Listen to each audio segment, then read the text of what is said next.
I need you to own how powerful your work is, how powerful you are at the work that you do, how completely in a category of your own you are, because you are not just another nutritionist, another health coach, another love coach, another Reiki massage therapist, another whatever industry that you're in. You're not just one of those people who does that thing. You're not just a Qigong instructor. You're not just a yoga teacher. You're not just whatever. You are the only person on the planet who can do what you do in the way that you do it. And I need you to own that. And I need you to get comfortable charging way more for it. There's so many of you who are saying that your prices are already high ticket, that your prices are already at the high end of your industry or the high end of your local economy, and yet they're still way undervaluing the kind of work and transformation that you're leading your clients through. And now this isn't a conversation of like, you need to just outprice all of your current clients so that they can no longer work with you. That's not what I'm saying. I'm saying you need to have offers that are at least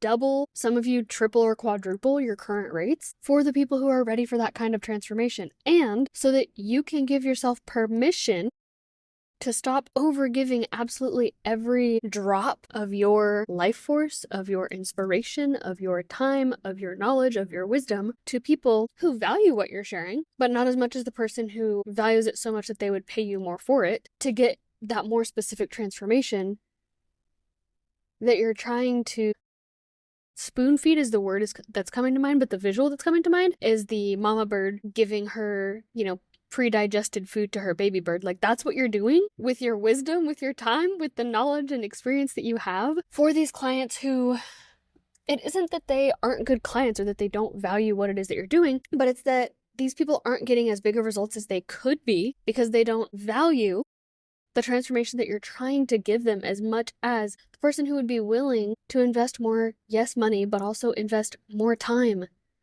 to actually implement what you're telling them to do outside of your sessions, outside of the times when you're talking to them, outside of the course content, outside of whatever your offer is. And all of this came up because I was just reflecting on this last year, and there was multiple different scenarios where I had one client and one offer who was not able to continue with those next rates, with those continuing rates, with my next evolution of my own rates. And that presented me with a choice. Do I shift my own standards, my own boundaries, my own boundaries and standards that I just set around my pricing? Because each time that this happened, that was the pattern. I had maybe a week or a month before set like, okay, you know what? Starting on this date or the next person that joins, this is going to be the new rate moving forward. Or like I'm adding this into the space. And so when people renew, like this is going to be the new rate moving forward. And so when I gave myself that standard, that boundary, I had two choices. I could either hold it, which meant hold past clients accountable to that standard as well and invite them to step up into it with me, or shrink in my power, shrink my standards and boundaries, shrink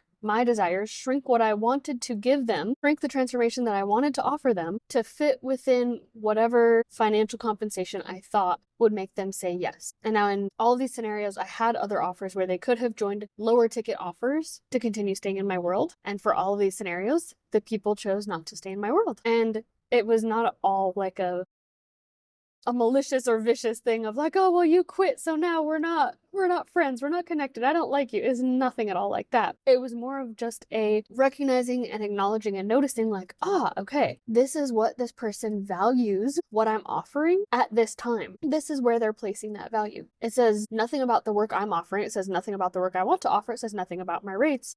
It's literally is only saying, hey, as the client, I'm actually going in a different direction in my life, in my business right now, whatever it is. And this is not currently my number one top priority. This is no longer my current top value.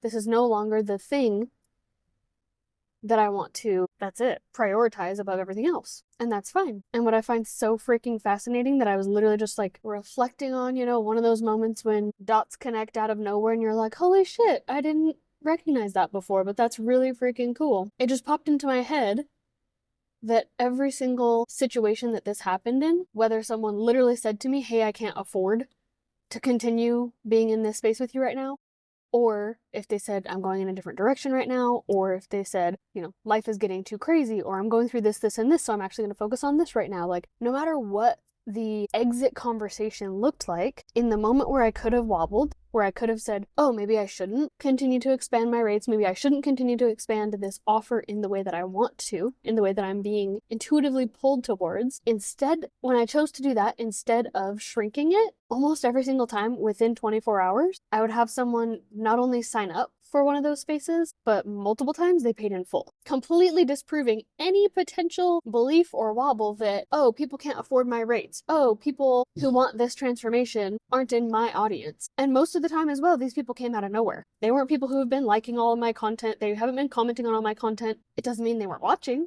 They were, but they weren't making themselves known. They weren't making themselves visible. They were just watching. And so the offer or offers that you've been thinking about this entire time, this entire conversation right now, where you're like, man, I've been having conversations about raising the rates for this, or maybe someone, a mentor or a peer or even a client told me that I should raise my rates for this, or maybe you've been dreaming up, oh, it'd be so cool to be able to do this kind of offer in this way, but you haven't given yourself permission to do it and to make that shift and make that change to do it that way. My invitation for you is to make that commitment, set that standard, set that boundary today, right now, and hold it. Hold the line. I've been talking about this with so many of my clients right now, like the permission that you give to your clients for them to be able to experience whatever the transformation is that you've helped them with, whatever the transformation is that you guide them on. You get to give that same permission to yourself over and over and over and over and over again every single day. And that is your medicine to yourself. Because I know for so many of you, you're probably telling your clients that they get to have it all, that they get to create a life, their health, their relationship, whatever it is, in whatever way that they want to, that it gets to feel lighter, that it gets to feel more fun, that it gets to feel more playful, that it gets to be a more joyful experience. And yet you're looking for not the path of least resistance, but the path of most resistance, and trying to fit yourself as a sphere into a triangle because somewhere along the line you thought that that's what you needed to do in order to grow. So let me know how this episode landed with you. And the next time that you come up against an opportunity where one client says they can't afford your rates anymore, and you're afraid of leaving them behind, you're afraid of disappointing them, you're afraid of what if I can't cover that amount if I say no to lowering my rates to keep this client on, even though I'm raising my rates for everybody else, the next time you have that opportunity, I want you to remember this conversation, and instead of wobbling, I want you to hold it, stay in the reciprocity, stay in the certainty, stay in the magnetic, intuitive pull that you knew you were being called into when you decided to raise your rates in the first place, and let yourself be not only rewarded, but proven right about your ability to get to receive what you want. Because you get to have whatever the fuck you want as like a banana split with all the sprinkles and chocolate and deliciousness on top. Like you get to have it all truly, truly, truly, but not if you keep wobbling. Not if every single opportunity you get to make a decision, to set a standard, to set a boundary, to set a goal, and then the first opportunity that comes up for you to wobble in it, to say, well, maybe I'll just compromise in this way. Maybe I'll just settle in this way. Well, maybe, this thing I'm being presented with, it's close to what I wanted. So I could say yes, even though it's not like exactly what I wanted, but it's close. Those are your opportunities to either strengthen your manifestation power, to strengthen your ability to call in what you want, to strengthen the speed at which the life that you want to create comes to you, or to continue showing the universe, I'm just fucking around. I don't really care. It's all good. I'll settle for whatever you're going to throw my way. I hope that stung a little bit. I truly do. Because sometimes we need a little bit of a sting to remember what's true in life, to remember what we really want, to remember that we do not have to settle for anything at all in life. Ever. Ever. Ever, ever, ever, ever, ever. And so for some of you, this is bringing up memories, maybe even immediate things that are happening right now around your relationships, where you're settling in friendships or in more romantic relationships, where you're settling in your business, for working with certain clients that maybe you don't actually like working with. And maybe it's not even the person that you don't like working with, maybe the person is fine, but it's that you're working with them on a topic that does not light you up, that you don't like having that conversation. That's actually a draining topic for you, but you're doing it because it's a client and they're there and they're willing to pay and they're showing up. Or maybe it's in your health and you keep telling yourself, next month, next Monday, next year, I'm finally gonna get on top of it. I'm gonna eat better. I'm gonna move more. I'm gonna do the things. And then an opportunity comes up, like the holidays.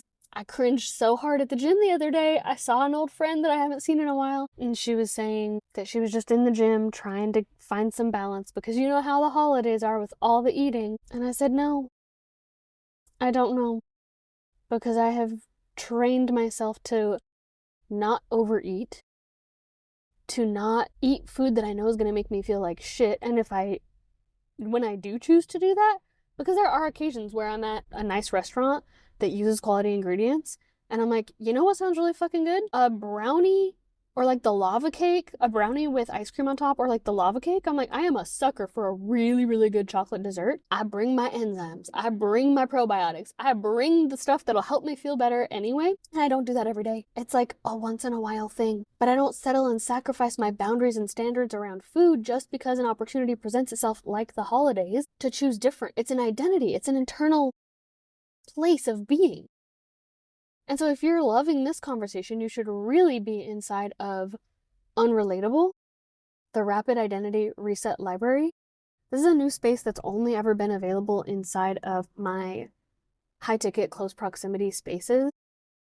I've been working on it for the last 5 years, and it's really going into so many of these different pieces of your identity around where do you keep on settling? Where do you keep dropping your boundaries? Where do you keep dropping the standards? Because that's what the old identity would do. That's what the old version of you would do. And it just feels more comfortable and easy and accessible. Even though you literally just wrote your resolution, your goal yesterday of what you want next. And it wasn't that. But you keep finding yourself in this loop, in this pattern of doing it over and over and over again.